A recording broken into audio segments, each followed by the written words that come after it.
لٹی پاک رسول دیا تپ دیا رے تاتے لٹی پاک رسول دیا تپ دیا رے تاتے لٹی پاک رسول دیا تپ دیا رے تاتے لٹی پاک رسول دیا تپ دیا رے تاتے لٹی پاک رسول دیا تپ دیا رے تاتے لٹی پاک رسول دیا تپ دیا رے تاتے لٹی پاک رسول دیا تپ دیا رے تاتے لٹی پاک رسول دیا تپ دیا رے تاتے لٹی پاک رسول دیا تپ دیا رے تاتے لٹی پاک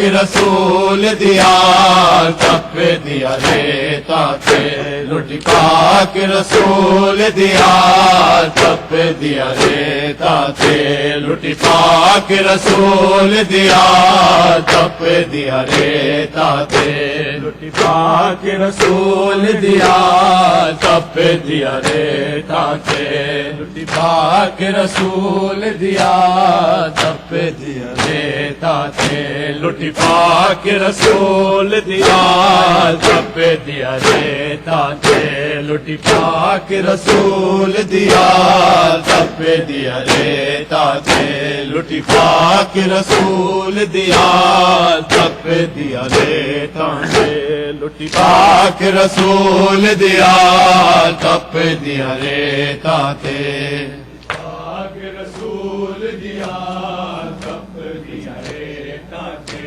لٹی پاک رسول دیا تپ دیا رے تاتے لٹی پاک رسول دیا تپ دیا رے تاتے لٹی پاک رسول دیا تپ دیا رے تاتے ہویا چند زارا پامال ہویا چند زارا پامال تپ دیا رے تاتے لٹی پاک رسول دیا تپ دیا رے تاتے لٹی پاک رسول دیا تپ دیا رے تاتے پاک رسول دیا تپ دیا رے تاتے لٹی پاک رسول دیا تپ دیا رے تاتے لٹی پاک رسول دیا تپ دیا رے تاتے لٹی پاک رسول دیا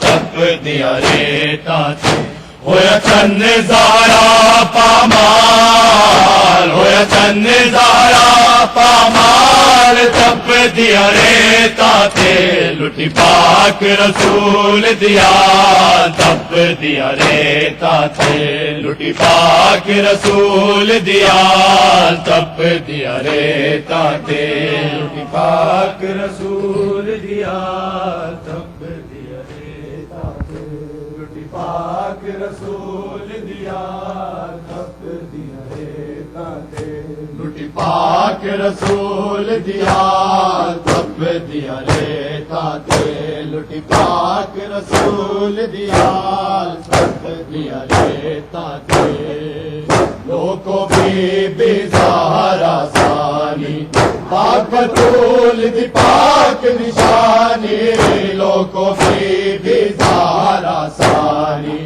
پاک بطول دی پاک نشانی گھڑی بن وچ کھول کے وال گھڑی بن وچ کھول کے وال تپ دیا رے تاتے لٹی پاک رسول دیا تپ دیا رے تاتے لٹی پاک رسول دیا تپ دیا رے تاتے لٹی پاک رسول دیا تپ دیا رے تاتے لٹی پاک رسول دیا تپ دیا رے تاتے لٹی پاک رسول دیا تپ دیا رے تاتے لٹی پاک رسول دیا تپ دیا